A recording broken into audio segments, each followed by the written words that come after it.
Hi, everyone, and welcome back to Faith Brynel Talks Law. It's a podcast where we explore careers in law, legal education, and the journeys behind the professionals shaping the future of the legal profession. Today's guest is Joseph Hart, a highly experienced barrister who both prosecutes and defends across a wide range of criminal and regulatory matters. Joseph is a Grade 4 Crown Prosecution Service prosecutor and a member of the Specialist Rate Panel. His practice spans serious criminal work including fraud, violent crime, sexual offences, drug offences, and people trafficking, alongside regulatory areas such as health and safety, environmental law, and professional discipline. He also has an international practice, having prosecuted serious cases in St. Helena and the Falkland Islands, and is an advocate of the Supreme Court of St. Helena. Joseph, it's a pleasure to have you on the podcast. How are you feeling today? I'm all right, thanks, Faith. It's lovely to be here. It's a surprisingly sunny day, which,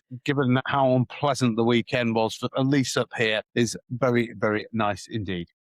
Excellent. Yeah, probably overselling me to a certain extent, but there we go. Thank you, Joseph, so much. I'm really interested to hear more about the work you do, and I know that the listeners will be excited as well. And I'm glad that it's very sunny for you. Unfortunately for me, I can't say the same, but it's not raining, so I'm happy about that. So let's just flow nicely into question one. So Joseph, you both prosecute and defend across a wide range of criminal and regulatory matters. How has working on both sides shaped your approach to advocacy? I think the reality is one of the huge advantages of being at the independent bar is that you do both sides. And it means that you understand really the importance of how a case is built up when you're prosecuting, the areas that you need to prove, and you have all of the pressures of prosecuting, which are essentially that you have to bring things as fairly as you possibly can to court to ensure an outcome that's in accordance with the evidence. And that means that when you defend, you know some of the pressures that are on the prosecutor, but sadly also means you know where the fault lines are to try and break them. People often describe the difference as that when you're prosecuting, you're building something up, you're building a house. When you're defending, your job is to try and destroy it. And the reality is, both ways, you understand the other side better. And so I think it does affect your advocacy. I think it makes you more effective because it makes you more effective at understanding what the other side are trying to do. I think it just simply makes you more balanced. Excellent, Joseph. Well, thank you very much for clearly explaining your perspective there, especially what you spoke about in terms of the self-employed bar, in terms of nuances really in terms of defending and prosecuting.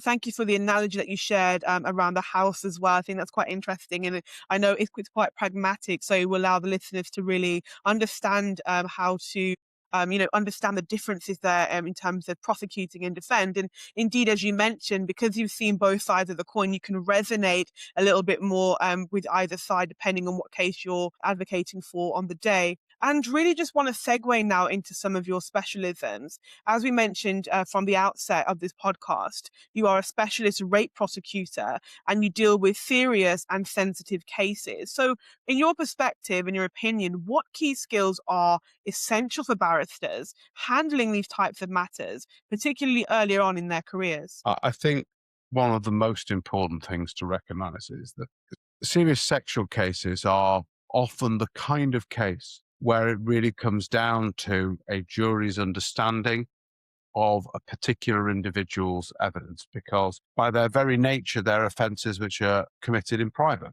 or they're committed with not very many people around. And whilst there can be subsidiary evidence from text messages and the like, the reality is it very often comes down to one person's word against another. And recognizing that and the hugely difficult process for somebody who is an alleged victim to go through and tell in public something that's been a real private infringement of their bodily autonomy. Recognizing that responsibility is hugely important, because once you recognize how difficult it is for the witness to give that evidence, you will shape your advocacy accordingly. We all know that there are now advocates' toolkits, there are all sorts of rules about how an individual can be cross-examined in a serious sexual case.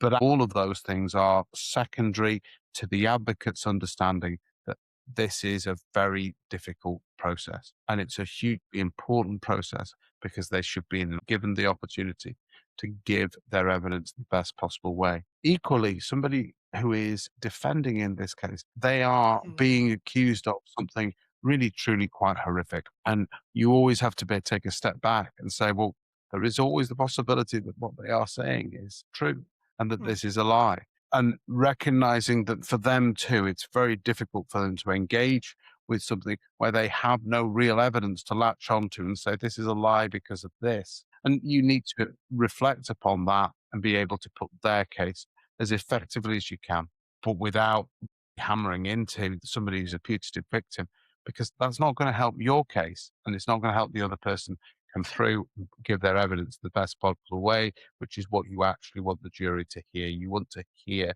the evidence in its best possible format and allow them to decide. But it is not easy. Mm. And I think when you first start off, it's very tempting just to see that somebody's a victim and that they're definitely right, or Mhm. someone is defending and they're definitely right because this is an appalling. The reality is, whether you are on the defense or the prosecution, whoever wins, Mhm. either this is a horrible situation where somebody has been grossly attacked sexually, or somebody is making the most heinous and appalling allegations against somebody who didn't do it.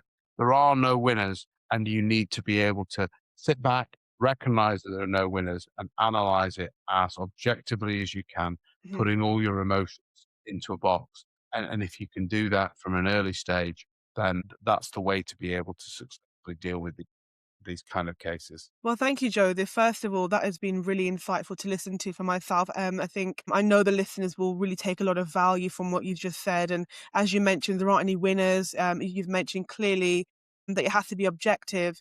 And I think that's such an important point, especially around these serious sexual cases, having a look at the role of juries, the role of evidence.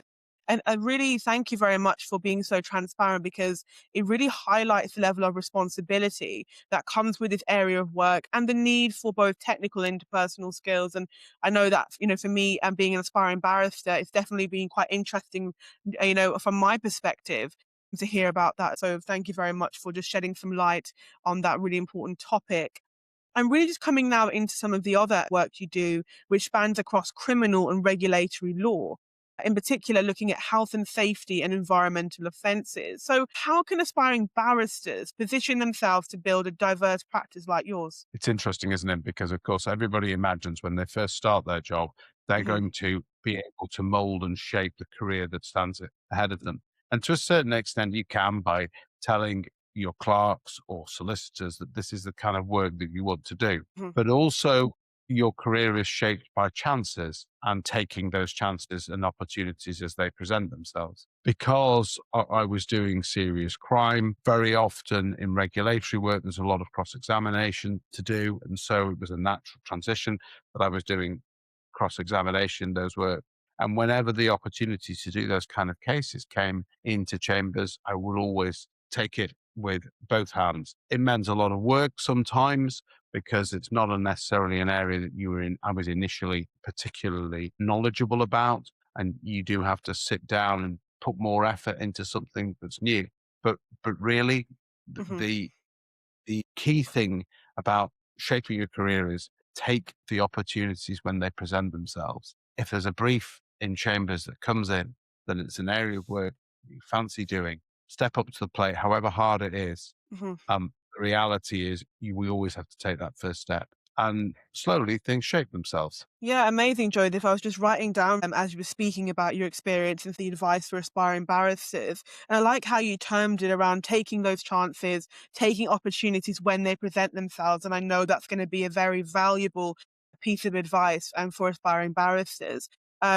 As you said, no matter how hard it might be, it's worth taking in that experience with both hands, as you said. And I know that's really going to help the listeners, because the podcast really exists to give an insight to aspiring lawyers, aspiring barristers, before they then, kind of take that leap of faith for themselves. So I know that this will definitely fit in very nicely into the podcast as a whole. And I'm really interested in your international work now. So, as we established from the outset, you've undertaken international work, including prosecutions in St. Helena and the Falkland Islands. So, how did these opportunities arise, and what advice would you give to aspiring barristers who are interested in international practice? Okay, well, my international practice is rather peculiar in the sense that those are British overseas territories, so they have a legal system which is closely allied to our legal system. It's not like the kind of international work where you're doing cross-jurisdictional Hmm. work. But how the opportunities arose, well,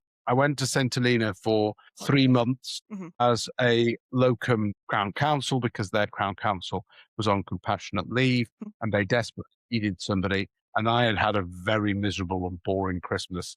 And when in desperation, the Attorney General of St. Helena rang Chambers on the first working day between Christmas and the New Year, they rang me and I happened to answer. I went, 3 months out of here. Fantastic. I'll definitely.